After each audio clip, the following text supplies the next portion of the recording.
Taylor, how you doing? Pretty good, man. Thanks for having me. So I want to start off because we're both young guys, but I think you're killing it in the game, and you have a very awesome, starting story of how you started investing in real estate. I guess we could start with that one. Tell us about how you did your first house hack, what house hack is, and let's go from there. Yeah, my wife and I live in Colorado, always have, and so we first got interested in real estate through financial independence around 4 years ago. Like 4 years ago, we set, the goals like, all right, we want to do house hacking and real estate investing, that's when we were like really set on like, this is the plan. So around 3 years ago, we actually closed on our first property that we own. It's a house hack. Basically, property we buy as our primary residence, live in it for a year, then move out and then have it fully rented out. So it's 6 bedroom house. And so we lived in one room, rented out the five others, lit totally rent free, and then once the year came up, we moved out and did that exact same thing again. Except this time a 7 bedroom house, same thing, lived in one room, and then a little bit after that, we kind of started getting into rental arbitrage, and this Yeah. year we've gotten a lot more arbitrages. So it's kind of a general introduction on our investing. Well, before we start into the rental arbitrage, I know I have a ton of questions about that, and I'm pretty sure the listeners will do too. When you first started the house hack, you were pretty young, right? Yeah, I was 19 when we closed Dalton. 19 years old, purchase a house hack. Tell us more about that because as someone who's young, right? That's even maybe before college or starting out of college, buying a house in this economy is tough. It's hard. A lot of the younger generations tend to be the later generation, right? Buying a house later, getting married later, having kids later. You kind of contradict that and kind of go in the opposite direction where you want to invest young. Tell us more about the mindset behind that and you live in Denver, so it's a very expensive market. Why didn't that scare you? Tell us about like the entire process and your mindset behind it. Yeah, yeah, no, I mean, it was definitely a long process, and it took quite a while. 'Cause it took over a year from when we knew we wanted to house hack to when we actually closed. It probably took about 2 years of preparation to buy that first house hack. So, capital wise, we were able to do only 3% down. We had all closing costs covered. The property was completely turnkey, got really cheap furniture. So really the only cost we mainly had was just our down payment. And so over the course of 2 years living with my parents, literally just like absolutely pinched my pennies like to the max and just saved as much money as I could for 2 years, doing just the side hustles, working job, um eventually got into wholesaling real estate, which very quickly helped funds. And I mean, it was definitely a process. I mean, it was pretty scary because our purchase price was like 500,000, mortgage is like 2,700. It was like, and there was like no plan B with this type of property. Like long-term rents were, we were still going to lose money every month. So our pretty much one and only strategy that works for this property at the time was to just do rent by the room. I had an amazing real estate agent who does like rent by room himself, and also the house hacking book is based in Denver. Like Craig, is like real estate agent, so that probably helped a lot with like the confidence. And also just like 2 years or like a year of just like pure education to, like every weekend going to like networking meetups, like talking to people that are house hacking, listening to house hacking podcasts, house hacking books, just like everything, and And Yeah. so that's kind of how we got started. So it seems like you did three things, right? One was you got educated, right? You start reading the books, you start accumulating knowledge from podcasts and many other sources. And then two, you network consistently. You go to these meetups, you met obviously Craig Kurlop, part of the Bigger Pockets. You wrote the book House Hacking. And on top of that, you took actions and actually did 2 years of working and talking to an agent. So, what would you kind of recommend for someone who's kind of in like level one? Like, hey, I am in college, maybe about to graduate college, or even before attending college. I see Rich Dad Poor Dad, or I see someone driving down a very expensive car, and I ask them, what do they do for a living? And it's real estate. But it seems like it's hard to be getting into real estate now with high interest rates, and the economy is way different than it was 4 years ago. So, what would you recommend for someone who's just starting out? Yeah, I guess just trying to figure out like what works, with today's interest rate, like that same property we bought as rent by room property, it just wouldn't cash flow anymore. Like just with today's market, I mean, we got in like, both of our houses are like less than 3% interest rate, so like that's a strategy that no longer works unless you feel more to put down. And so just I feel like just kind of trying to narrow down what's like possible. Currently, rental arbitrage is super profitable and works. So that's why we are only doing that. Like I don't plan on doing any sort of like I room stuff anymore or anything like that. So I think just kind of like figuring out. I mean, like each market too has different things Yep. that work. Some markets duplexes are a great purchase, but then Denver duplexes are just too expensive unless you pay all cash for them to cash flow. Some just Airbnb does better, or I feel like just kind of figuring out what are going to be your options is like a pretty good start, and then just whatever those options are, just really narrow down like one and just like go all in on the one. Yeah. So, being consistent, figure out what that investment is that works in a market and be consistent at it. Now, I think that's a good segue into, Some people are like in California are like, oh, I'm an expensive market, I can't do anything. Well, yeah, you might have to go to a different market or change the strategy or next what works in one market, may not work in another. So yeah, yeah, for sure. I think that's why there's a lot of people migrating out, out of California, moving into the Texas and the Arizona area.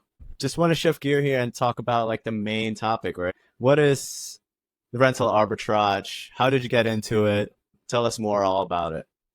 yeah, so rental arbitrage or Airbnb arbitrage, basically, simply said, we, rent properties at a set rate and then we basically fully furnish them and then re-rent them on Airbnb. And the goal is to have our rent higher than what we're paying, the landlord.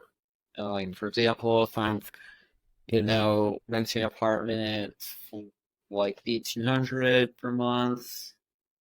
My goal is to try to get like a minimum of like 3,000 a month in rent off that, and then we collect the difference. And right now we have 20 rental arbitrages, and so doing that fully forever funds our lifestyle that we currently have, and so. Yeah, I mean, kind of pros and cons with, purchasing or rental arbitrage, kind of how you go into all of it. But, simply said, it's basically, subleasing properties or apartments, renting them out to like an Airbnb. Now, in terms of figuring out where to find these apartments, what do you do? Is there a specific criteria that you look for when looking at these apartments? Yeah, so right now we're targeting like more upscale apartments. So, um, you know, very modern, spacious apartments. They have pool and gym on site. They have garage parking. They have security.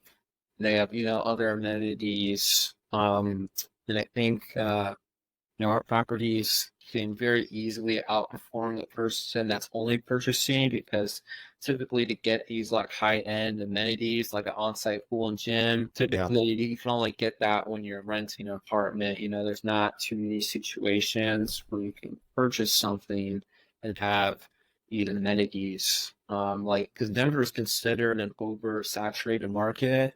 I've heard like so many people say like, Denver just doesn't work. There's thousands of listings at any given time, which is true. However, all of ours do great because they're not just like, small basement apartments or like, these are just, it's kind of like a whole new tier. A lot of people focus on like affordable housing for travelers and renters, but for us, we're targeting like more upscale people.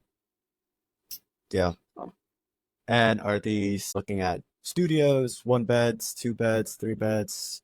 And Yeah, I actually have all. I have studios, one bedrooms, two bedrooms, and then we have one 3 bedroom house. And so our Airbnb arbitrage strategy is pretty different compared to the traditional arbitrage strategy. Ours is actually mid-term rental arbitrage. So all of our properties, except for one, we require a minimum of 30-day stays. We're trying to target ideally minimum 90-day stays, which is what our average guest stays. So it's definitely a bit different strategy. It's pretty common to do like short-term rental arbitrage, but Colorado's city laws are pretty strict, and overall, the operations of everything I liked a lot more. So, it's a little bit different strategy as well. So we're targeting midterm rental type of tenants that have higher budgets. A lot of our one bedroom apartments are like, 3,300 a month, not including like Airbnb fees as well. Because like some people paying like 3,600 a month for like our one bedroom apartment. So like yeah. this is not cheap housing at all. Like there's a lot of competitors in the area that are less than half of what our place costs. If you look at the two listings, you'll see why each price difference. So that leads me to the next question. Who are your tenant demographic? Like, why would I want to rent from Taylor Airbnb in Colorado for 90 days? Or that's the minimum now, right? For you? Yeah, I mean, minimum's 30-day, but 30 days. our average booking ends up being like 3 months. And so, yeah, I mean, there are just people that are, we don't really have like much hospital people, which, which is like one of the biggest things that like midterm rental investors focus on is like hospitals. And we're close to the hospitals, but we just, I don't know, it's just because of the budget or what, but yeah, out of our 19 midterm rentals, only one person actually works at a hospital. Everyone else just here on some sort of internship or program. Colorado's kind of a touristy state as well, so definitely digital nomads. The type of people that are looking for housing can vary on every single market, just kind of what the opportunities are and if it's like a touristy place or whatnot. Well, people like our places because some of the amenities that we mentioned, but we also design our properties very well. Like we do basically everything we can, like king bed, higher end furniture and just overall staged very well. So, there's no super particular things we have in our apartments other than like the amenities would probably be like the biggest thing that stands out. And then on our Airbnb profile, we basically have like all 5-star reviews and Got it. you can, trust that, we're going to be good hosts and also central locations as well. So, So you're targeting places near shops or I guess tourist yeah, close spots. to like downtown. Yeah. Got it.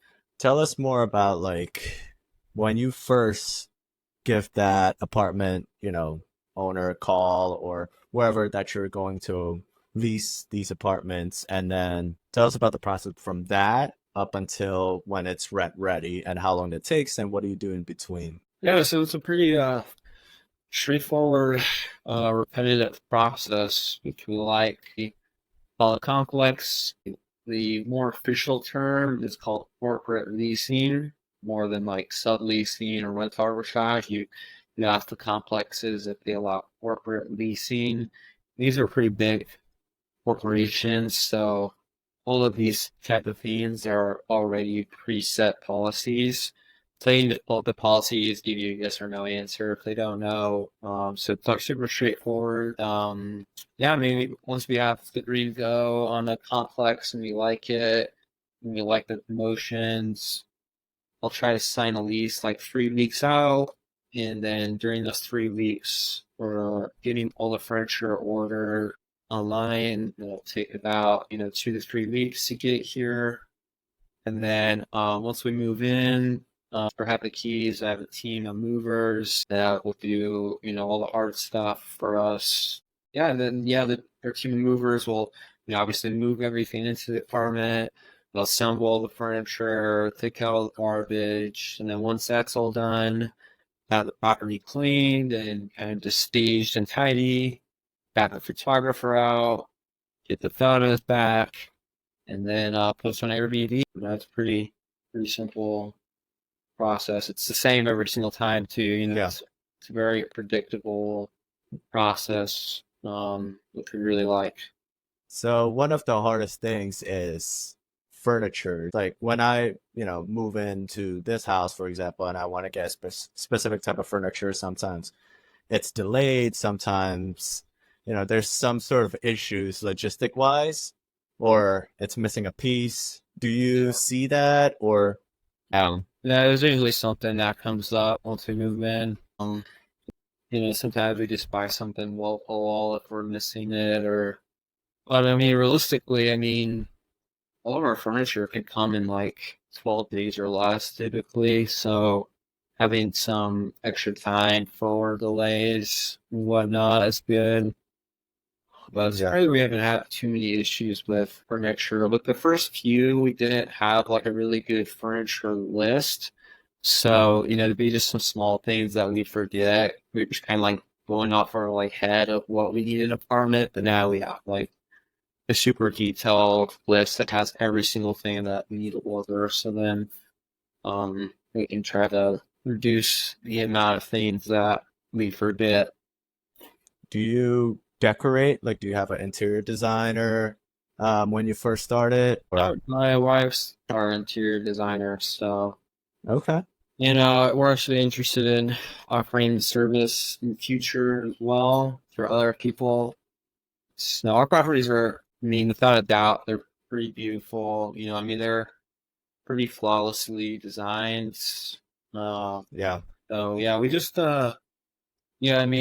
with the furniture list too, just it's pretty much everything's off Amazon too. So like, we don't shop around with multiple websites looking for the best deals. It's just too much work. So we just literally get like 95% of everything just on Amazon.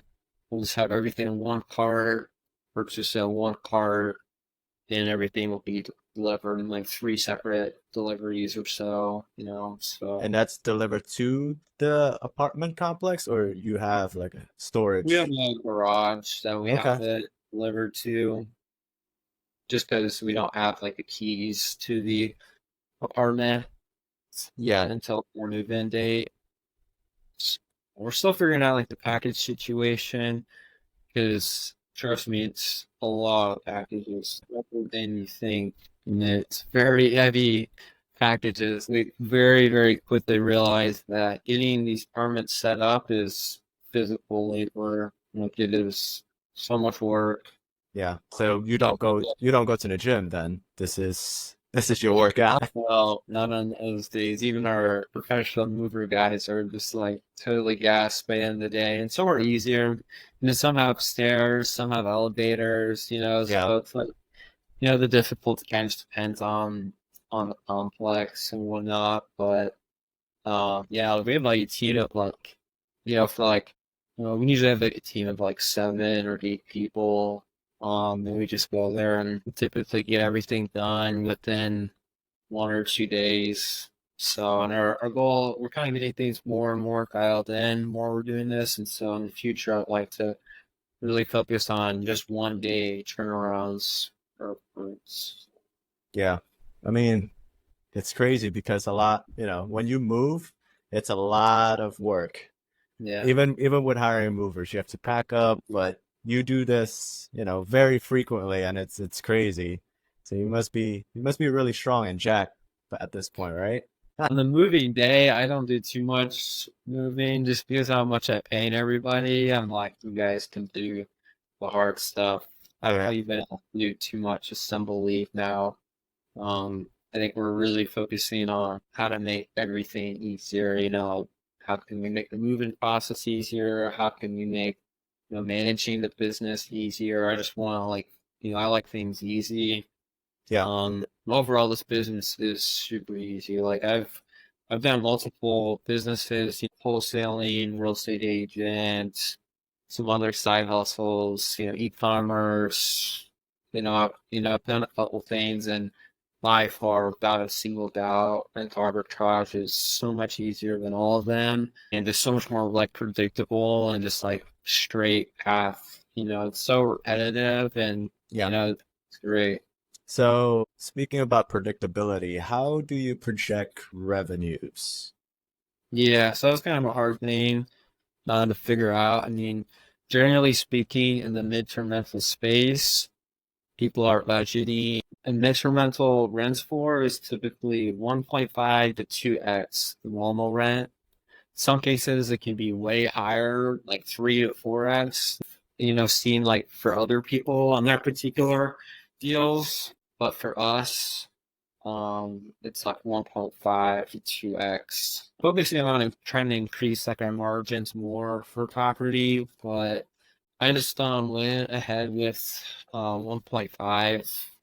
So if apartment was $2,000, I've run it for 3,000, and that worked. And I pushed closer to 2x, and that also worked. So we actually were undercharging on our first property. Still cash flowing, but Yeah. we had more. So when do you usually see I guess a net positive like profit? Because obviously, you signed that lease. I'm assuming you got to put the security deposit, right? And Yep. then you got to pay the monthly payment, then you got to pay the movers, then you got to pay for all the furnitures. Like, how many months does it take for you to be like, oh, okay, now we start seeing some profits coming in? Yeah, I mean that kind of depends. What we also really focus on now, which has helped with our scaling. Also, this mental stuff is still kind of new to me. In the past 3 months is when we got our 19 instrumentals. And before 3 months ago, I only had the instrumental and river ring. So I'm still like figuring out the instrumental stuff. But what we do to really help speed up the payback process is called rent concessions. So a lot of these complexes, I don't even like negotiate this. This is just what they're offering for all residences. A lot of them will be offering like, get 6 weeks off Yep. off your lease when if you move in before end of the month or whatever. So that's been a huge thing because some of them we've actually got up to 3 months of free rent. So I'd say on average, once we have a property fully listed on Airbnb and Furnish Finder, you typically have someone move in like 2 weeks after that. And so for some of them, we have 3 months of free rent. And so 2 weeks into the lease, I have someone there and they're paying $3,000 a month, and it only costs us like one bedroom, it costs us around like 4,000 to furnish fully, 4 to 5,000. And so, I mean, a lot of them we can have everything paid off within like the first 2 to 3 months, just depending on how big rent concession was, how quickly someone moved in and whatnot. But very quickly, like cash on cash return, it's, Yeah. very high. Yeah, almost infinite if you get all your Yeah. money back. Yeah, the actual percent's like over like 200% cash and cash return. So Yeah. Are you okay with not, having the equity? Because majority of the time, real estate investors want to invest because they want to own stuff, right? If you read books or listen to people who are wealthy, they're like, you want to own stuff, you want to have equity in a business or in a real estate. But it seems like what you're doing, it's more cash flow based as opposed to yeah. appreciation. Um, what do you think about that? Yeah, so obviously, the big pro of purchasing is then the property goes up in value over time, the loans getting paid down and cash flowing, hopefully with rental arbitrage, it's typically just cash flow. There actually can be like an appreciation or the ability to sell later. So like for example, um, you know, this guy, he scaled to like 450 rental arbitrages and then got an offer for like $12 million to buy his business. So like, including all like the furniture and including little operations. So like, this guy that built up this rental arbitrage business, it's cash flow every month. And if he wanted to, you could sell it for like over $10 million. So in a sense, there is some sort of like appreciation or other value other than cash flow. But I think that only comes once you have like an actual very successful large business. Yeah. So I mean, one pro is once the furniture is paid for, which is obviously the biggest expense of everything, because our security deposits are only on average 250 bucks to 500. At this point, like anything over 500 is like a deal breaker. The furniture, you can do whatever you want with the furniture once it's moved out. You can transfer it, to different property. You can find uses for it. So, like, in a sense, there's some sort of equity with like all the furniture. But yeah, generally speaking, the bigger con in a way is, there's not as much equity, but I would love to see someone scale as quickly as we did with their monthly cash flow when only purchasing. I mean, like our original plan was like starting like 4 years ago was like, all right, for the next 10 years, we're gonna house hack every single year. We're gonna buy properties that make us at least $1,000 per month. And then by the time, hopefully before I'm 30, $10,000 a month. It's the classic. Yeah. But I've like the more I've gotten into this space, like it's definitely possible to get like over 10,000 a month in net cash flow in like 3 months or less. Like doing arbitrage if you rent the right properties and do everything correctly. So like, Yeah. house hacking and purchasing is great, but generally speaking, it's going to take like several years to actually be at a point where like you're fully self-sufficient off it. But rental arbitrage, you can do that so much quicker. So our plan is to scale our rental arbitrage income very high and then just use that as like a huge funnel to just purchase. So Yeah. No, that makes sense because usually when people purchase homes, that equity, especially in an expensive market, you play on appreciation and that cash flow kind of a defense mechanism for you to not, lose money or lose your investments, but then you make money when you sell. What are kind of the drawbacks outside of the equity? Like, have you ever had issues with tenants or tenant's not paying? Like, how does that work? I mean, Maintenance. yeah, I mean, maintenance pro, is we actually don't really pay for repairs since these are bigger complexes. They have on-site maintenance teams, so like majority of repairs they would cover. So we actually have, like no like capex repairs, and I mean, there are some probably drawbacks like like the landlord or property manager kind of has a lot of control, so I mean, they're kind of the ones that set the rules and whatnot. So there could be some risk associated with, if the complex, kick you out. But overall, I mean, the risk is just so much less than purchasing a property because, like, our first rental arbitrage just completely flopped. Like, everything went bad with it. It was out of state. It was a really bad location. The demand was low. Like, every factor just went wrong. And so we had to, terminate the lease because we were just losing money every month and having too many problems. But it was really as simple as giving them a notice that we're moving out, and then we had movers bring furniture from out of state to Colorado, and then we just put all that furniture into a property that actually cash flows.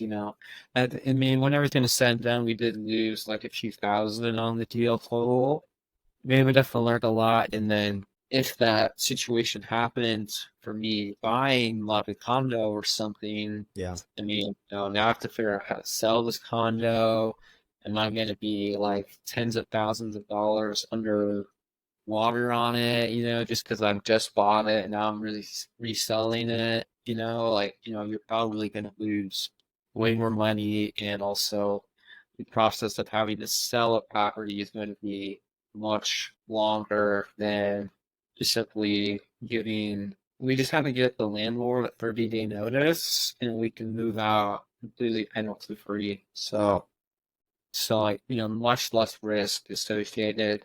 And there's also a lot less investment into the property. I mean, like for one bedroom, we could probably be like all in like 6 grand, including furniture, security deposit, movers, any other miscellaneous fees, 6 grand, and that's everything compared to even purchasing like a cheap condo, there's going to be lots of other Yeah. expenses. And also, what if you purchase this property, but then 2 months later, now there's this, $30,000 sewer line or something crazy, and you don't have to worry about that.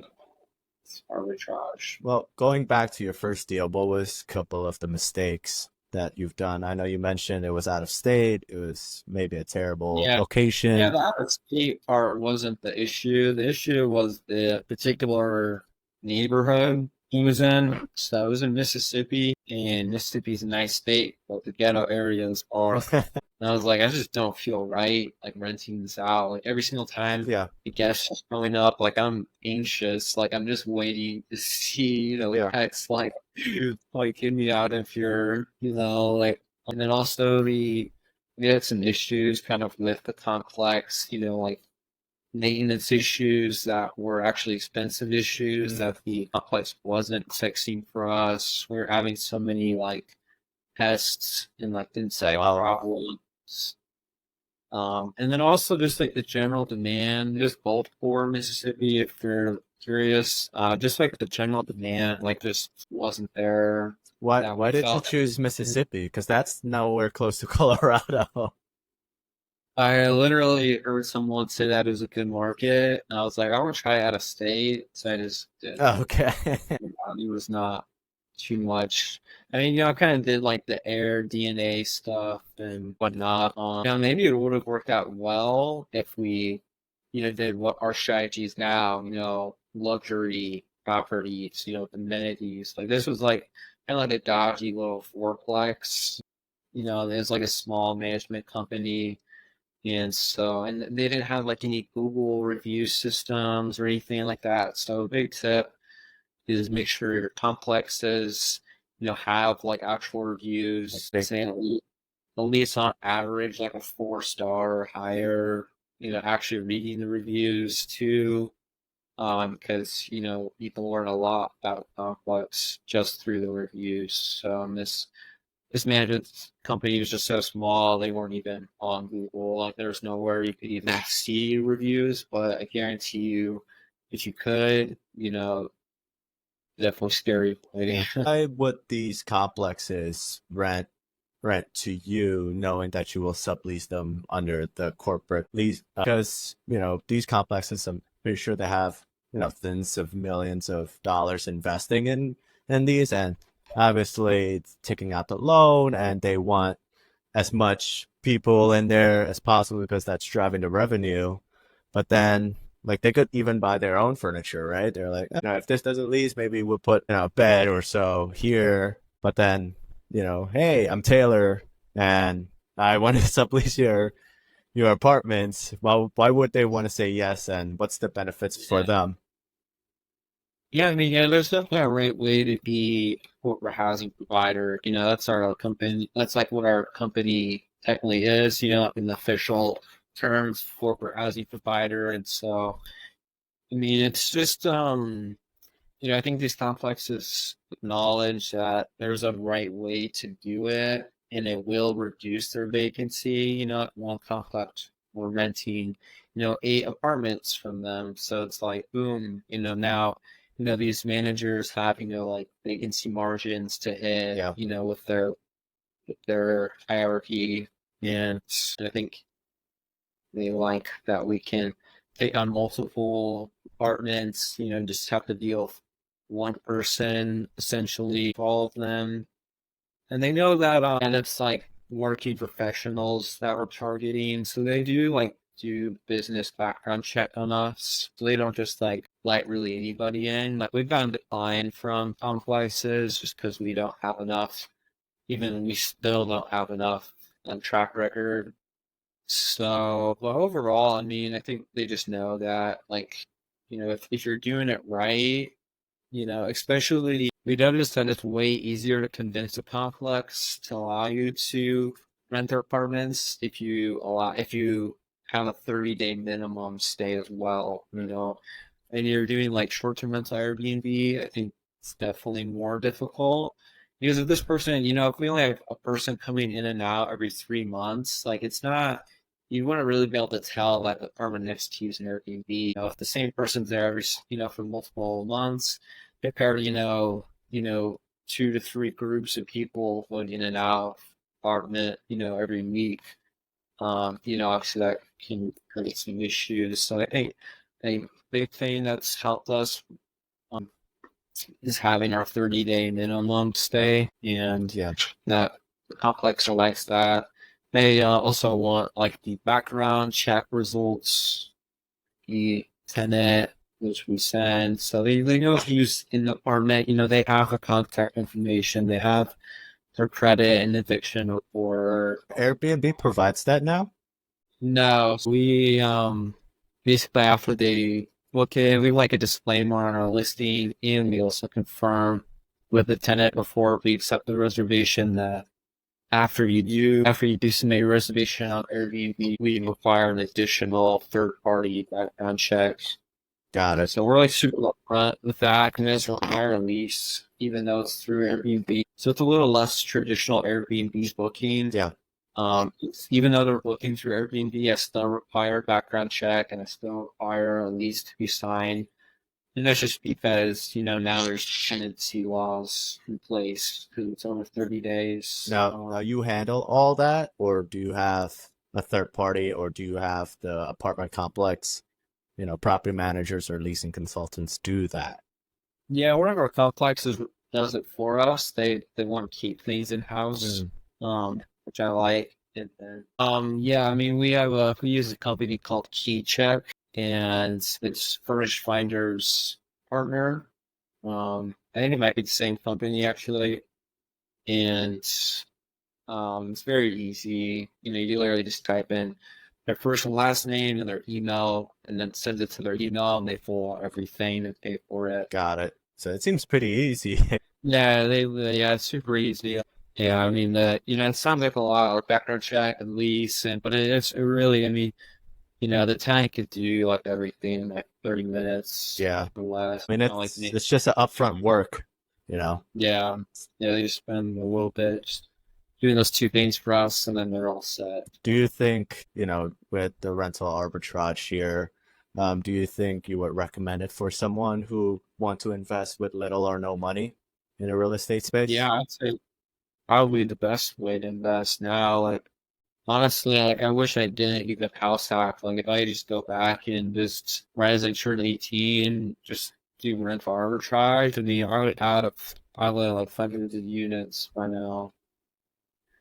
I mean, you can like, I mean, I don't know where you can get the margin where you spend 6 grand and get $1,000 a month back in net income.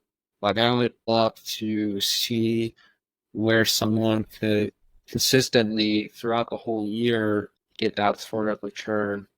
I mean, definitely, unless if you're like super savvy with like, seller financing, Yeah. I really don't see how you could possibly do it. And do you think this works in, well, obviously it doesn't work in all markets because you mentioned Mississippi and, Colorado is very expensive markets. Do you think it only works in, I don't know, in Class A neighborhoods or markets where there's a demand for rentals, there's tourist spots, and like rents are pretty expensive?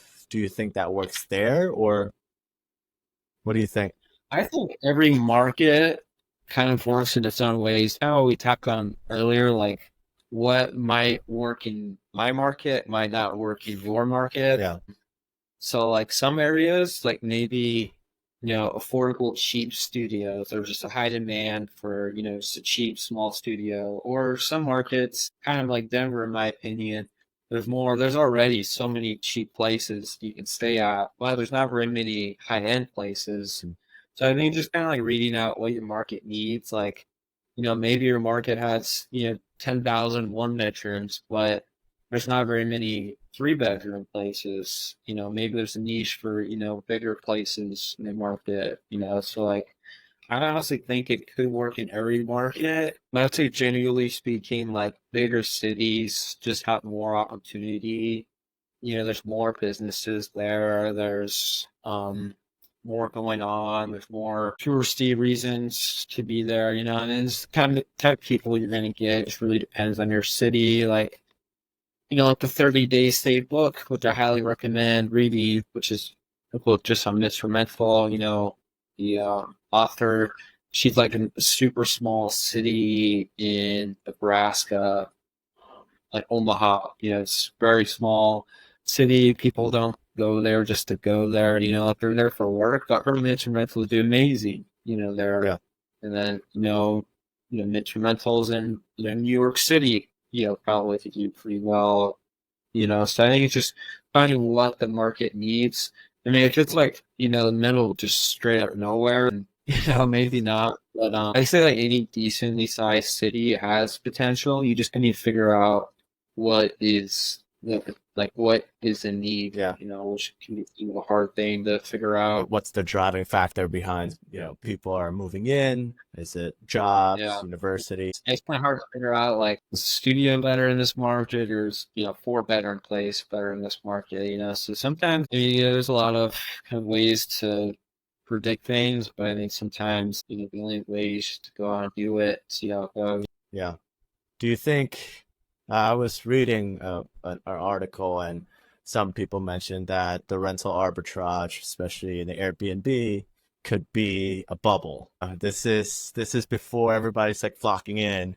It's like, because right now I think a lot of people are dabbling into self-storage, right? It's like, oh, it's a new thing. You're buying a business, no evictions. It's pretty easy and it seems very short term. Do you think that this is a bubble? Do you think that, not a lot of people know about it right now? Maybe some people know in the investment, community, but what do you think? Yeah, I mean, housing, like furnished corporate housing has been around for like, quite a while. Like it's been, I mean, not exactly through Airbnb. Like we do, this on like Fresh Finder, and they're just like normal corporate housing tenants. So I think there will always be a need for longer furnished stays, I mean, because pretty much all of our people are here for like work or some sort of like program reason. And they're only going to be in the area for like 3 months, so they don't need a furnished place. I mean, I think, over time, maybe, what works right now might not work as well later. It's pretty popular in the space to eventually work up to working with like insurance companies directly or just like corporate housing companies directly. And I think that's something I'd like to focus on more in the future is kind of have more different streams of leads, you know, like get leads from Airbnb, get leads from Furnish Finder, and then get leads through like companies directly. And as you continue to scale, that possibility opens up a lot more. Once you become kind of like, once you have like a lot of properties in the market, Yeah. you can very easily partner with, insurance relocation claims and things like that. Uh, so forever there will be some sort of way to make this Yeah. work. Maybe it won't be right now it's like very easy. Like you can pretty much just like list like a nice place on Airbnb and it will get booked. Hmm. Uh, but over time, I think I'd like to become fully self-sufficient on like a direct booking website. Eventually have our own Platform. like eventually again, more like marketing on Google and whatnot, and just kind of like eventually become self-sufficient, fully off our like own leads compared to like Airbnb. Yeah. Rely on, what I mean, because we are kind of at Airbnb's mercy, for everything. Yeah. And Um, they also charge their fees too, right? I think. yeah, it doesn't cost us anything because how we price it. If I'm trying to net like $3,000 in rent, I'm gonna price it where after all Airbnb fees, I get 3,000. So, which is usually like a few $100s. So it gets pretty expensive for people to book on Airbnb. But people like Airbnb because you don't need a security deposit. Have Airbnb's customer service to back up on if the property's not good. And then for us, we have Airbnb's insurance. So Airbnb, if there's any sort of damage to the apartment or furniture from the guest, I can just simply submit a claim and Airbnb will cover it. Have you ever done that in the past before? Yeah, we did it once. Someone is at the property that was kind of a mess in Mississippi. There was a bit of damage and some sheets had to be replaced and the property had to be deep cleaned. And they still gave us like a few $100 for like the inconvenience. So actually, we've only had to use them once, and so far it's a pretty good experience. Now, speaking of booking, this is final question for a rental arbitrage. A seasonality plays a factor for both the apartment complex when you want to kind of lease from them, and also the seasonality plays a role when tenants are booking. Do you see, we're obviously for apartment complexes, the springtime is prime time where people want to move in, but then in December, right, and Christmas and New Year's, no one is looking for apartments, no one is moving. So do you think that seasonality plays a factor in your business? What do you think about that? Yeah, I mean, definitely the apartments are much cheaper to rent during like the winter for us as well. Like for example, the one apartment, like our first one I signed, our first winter rental we got like February like 25th. The now rental rate was like 1,800 per month because it was in February. But now that it's May, that same exact apartment in the same building is now like 2,700. So it's $800 a month more per month because we're renting it, starting in May to February. I don't know if it'll be that drastic for us, like for our places in winter, and I'm hoping with us starting early in the year, we will be able to have like all the future bookings like cover the winter as well. Like I already do have one property that's booked all the way until May 2025. So and then a couple other ones are booked until like October, September. And so I think the pro with like Mr. Multiple Arbitrage is like, all right, this property's fully booked until September and it's basically June.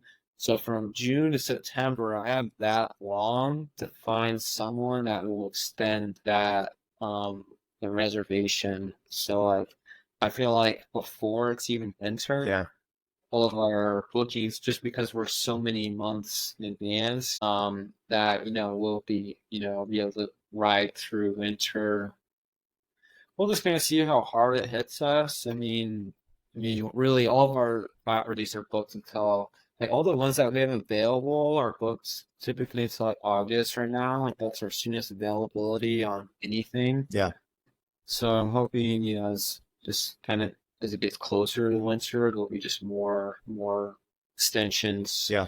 I mean, there's a lot of people in the space that can have zero vacancy year round. And the biggest reason is just because there's so much time to find that next person. If someone books your place for 3 months, 3 months to find someone that, will kind of just extend that. And then once it's 6 months booked out, now you have 6 months until you get there. And then, because I have a feeling that a lot of these properties, they will never be fully vacant because we'll just, Yeah. the amount of time we have. And anything I could just lower the margins for winter and raise them back up in Like summer. spring and Yeah. summer. That probably be the worst case scenario is like, just simply lowering the monthly rent. Do you still advertise just in Airbnb then, or the furnished part? Airbnb and furnished by Okay. And in between those times, Verbo. like, do you still advertise it then? Like, how do you advertise when it's No.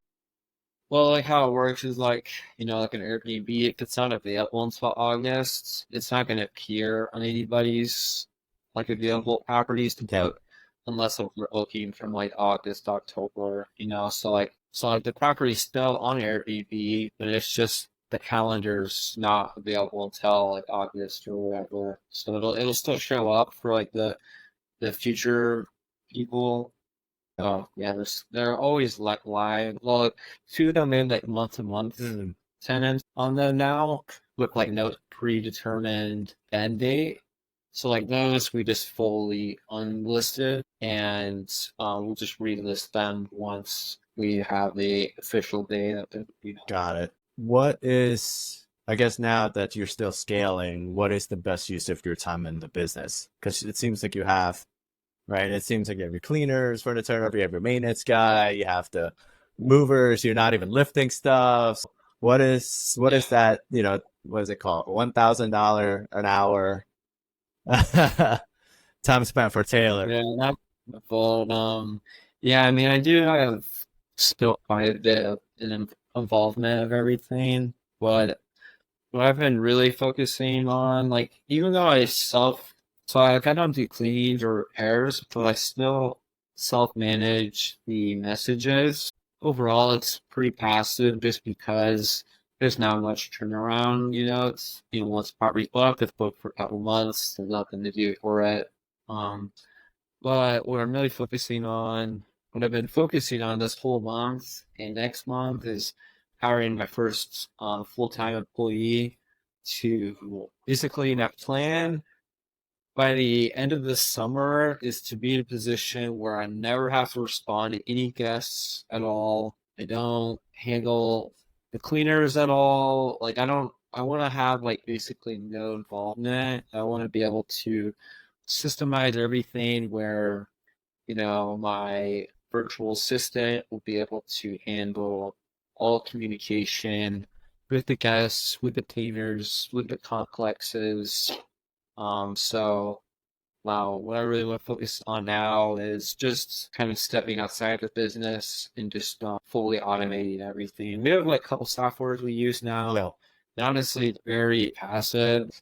I'm pretty busy with like scaling it, but managing the current portfolio, like kind of stay where we're at, would be it'd be very doable. Like it's very. I mean, it kind of feels like I'm unemployed. It feels like I should be at work or something. Yeah, But you're yeah, busy racking up those cash, those money from the rents. yeah. Well, speaking of racking up, I know that you spent 6 grand or however much on furnitures, and you know where I'm going with this. You use credit cards to fund your travel. Yeah. Tell us how you got started on the credit cards and kind of like your methodology behind that using the sign up. Well, you could talk more about it. Yeah. Yeah, I love credit cards. When you use them in the right way, they can be extremely powerful and very helpful and saves you. I mean, there's so many ways it can help you out if you do it properly. Like, um, we use credit cards basically like in mainly two ways. One to save money on travel. Because it is somewhat business expenses right now, we can put a lot of expenses on our credit card and get points back.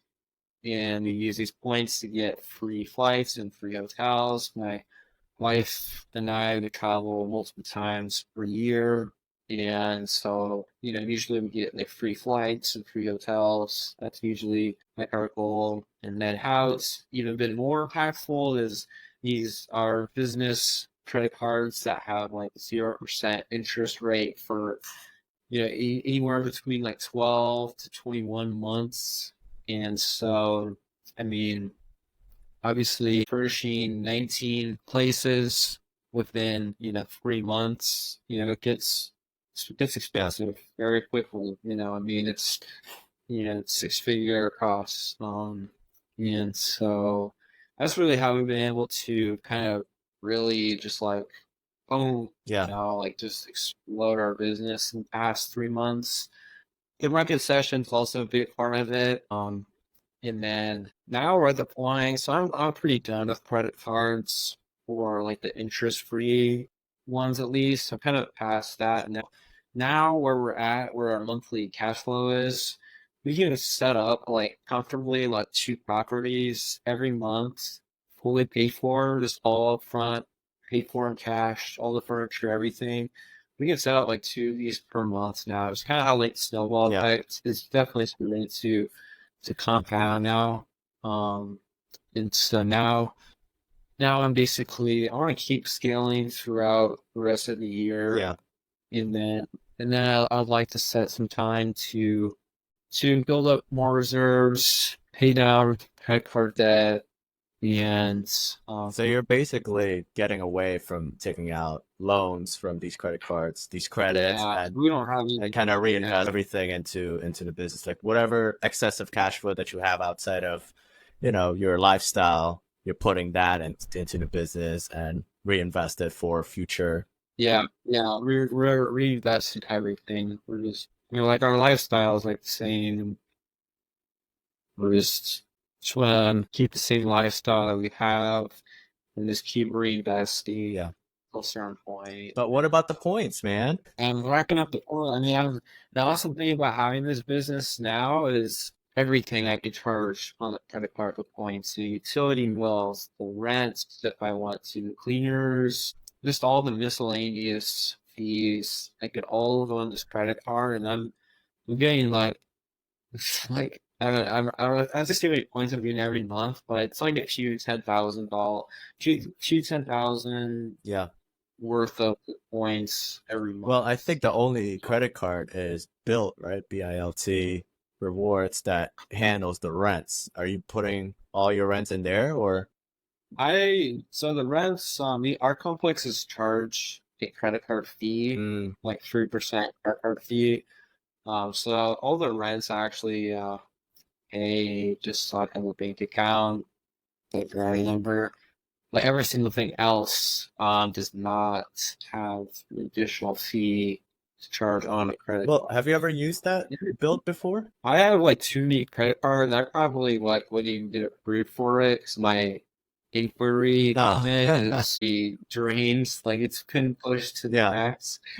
Like I don't know, we probably have like 20 credit Yeah. cards. Some of them are travel, but yeah, actually in the future, I think it definitely would make sense to get return on the rent. Well, Yeah. I mean that's why I always recommend it for people who are renting because Bilt you get 1x back on rents and yeah. you have that account and routing number that they give you. I looked into like the limit. There's like a limit of how many points you can get per year, and we would very, very quickly hit the limit. So that's also why I wasn't like too interested. I think you can only get like 100,000 points, and would not take us too long to Yeah. talk Yeah. about. Okay. Well, speaking about traveling, I know you travel quite often. What's where's next? Yeah, actually, next month we're going to Paris, Greece, and Turkey. A few months ago, we went to South America. A little bit before that, it was Europe, and then a couple Mexico trips and Florida Okay. trips, and but our plan is to yeah, the real reason why I want to fully automate everything and have it, even the messaging outsourced, like I can still handle all that. Like it's very self-doable, but I want to be fully automated because our plan is to eventually travel full time in every continent, and some places have 18-hour time changes, and this business is very easy to manage remotely, but the time change will Yeah, it's gonna be be tough. very And difficult. and Very, now and very now you're difficult. transitioning from working in the business to on the business. That's why you start Yeah. hiring out people to handle, I guess, the day-to-day tasks, but more like month-to-month tasks. If you're, consistently buying more or getting tenants and dealing with Yeah. tenants as well. Just want to shift gear here and talk about relationship. You got married pretty young. Tell us more about Yeah. that. That's a commitment at a young age. And would you recommend it for someone, perhaps younger? Yeah, I mean, it's kind of depends on relationship to relationship, but the reason why we got married early is because we started dating really early. Mm. I mean, we've been together for over 5 years, so after 5 years, you should probably know. That's the one. But yeah, I mean, you probably should have an idea after 5 years, and so I just made sense. I mean, it felt like we're married and living together, and like our own place and everything. Um, so we just wanted to really officialize everything. I mean, this journey has been our journey. I mean, when we first met. I didn't even know what I was going to do after high school. Like, I don't know if I'm going to college or if I'm there was definitely no business thoughts, 5 years ago. It's been awesome to go through kind of journey together. I mean, I think when we got together, I probably had like $200 in my bank account, and I was kind of feeling high school, had no plans after, but Yeah. none of that really mattered. And so, definitely.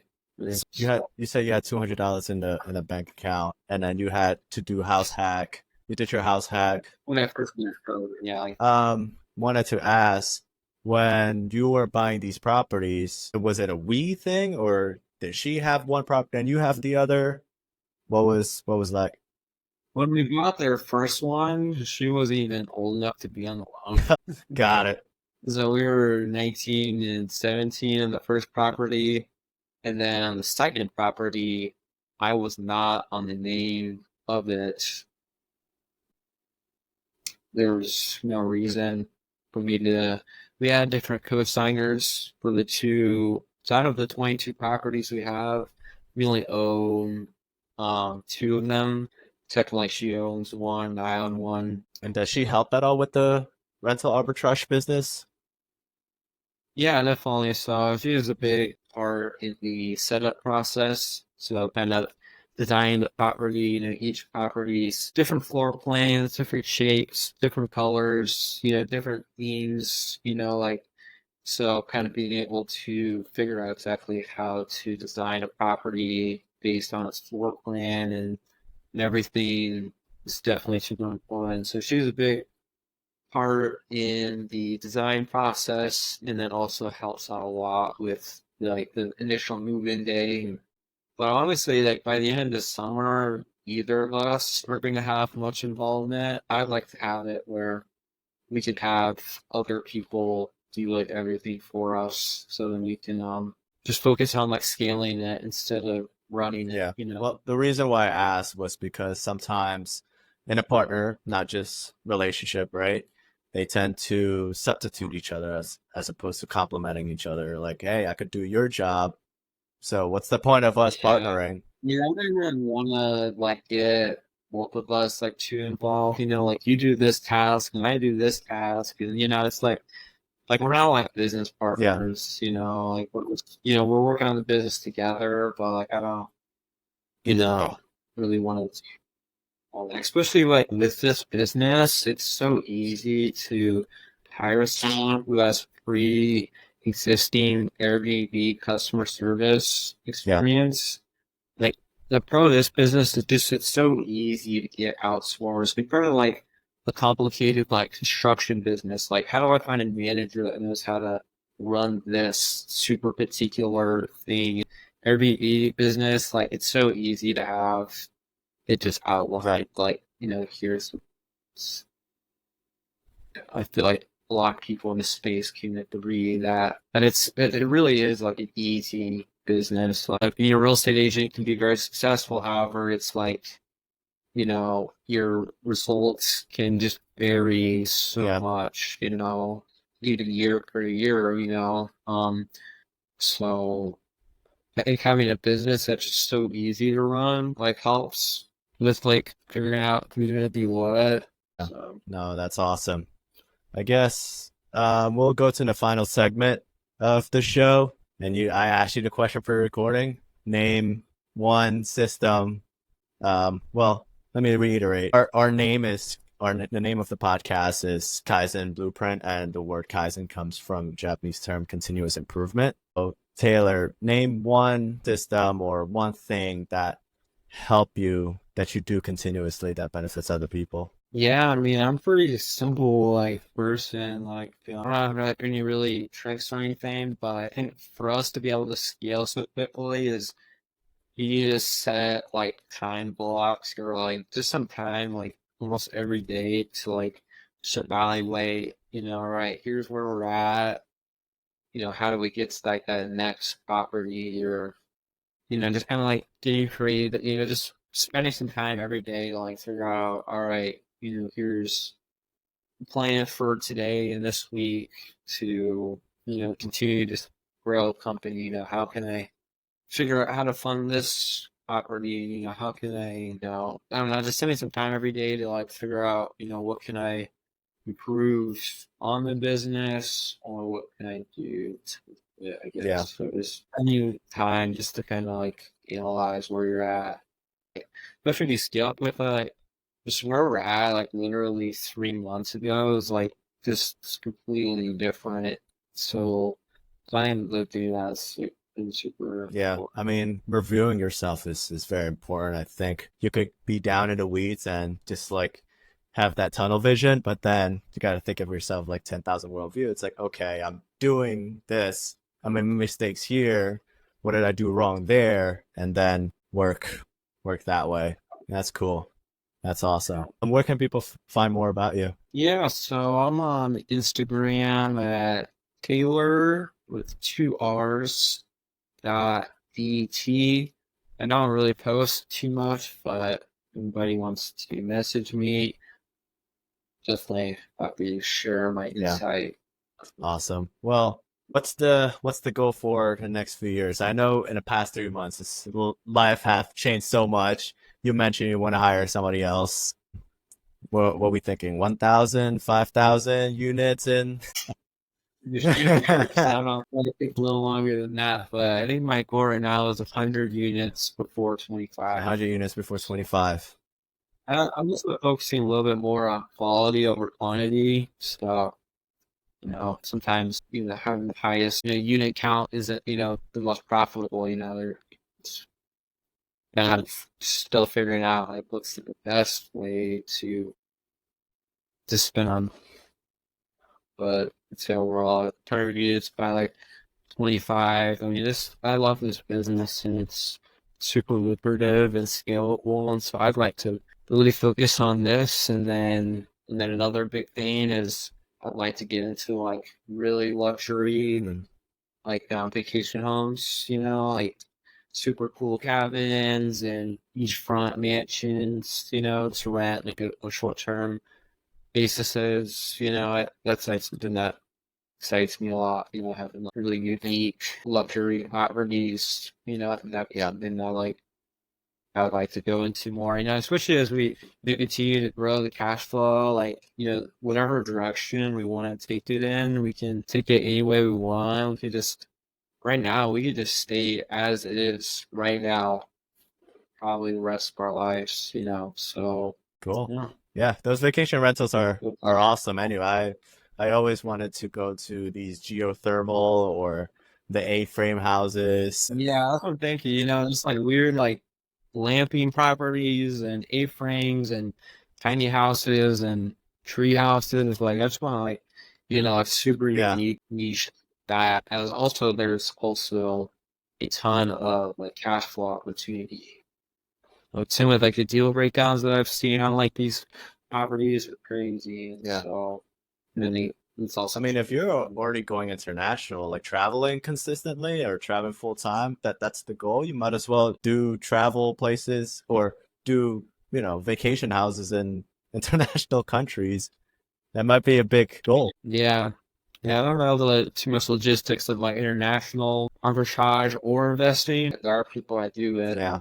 Um, it's Yeah, well, if you're traveling, you gotta hone those it's language skills, man. Yeah, yeah, read the lease agreements in Spanish and Greek. yeah, yeah. Awesome. Any other like tips for people who might want to start in a rental arbitrage or just investing in general? Yeah, I mean, people that are interested, you can really learn everything for free. Like up until right now, if not, we did not spend any money on any sort of education, mentorship. Now I do have two mentors that are paid, but getting started, I mean, just listening to a ton of podcasts, listening to YouTube videos, networking with people that are doing it.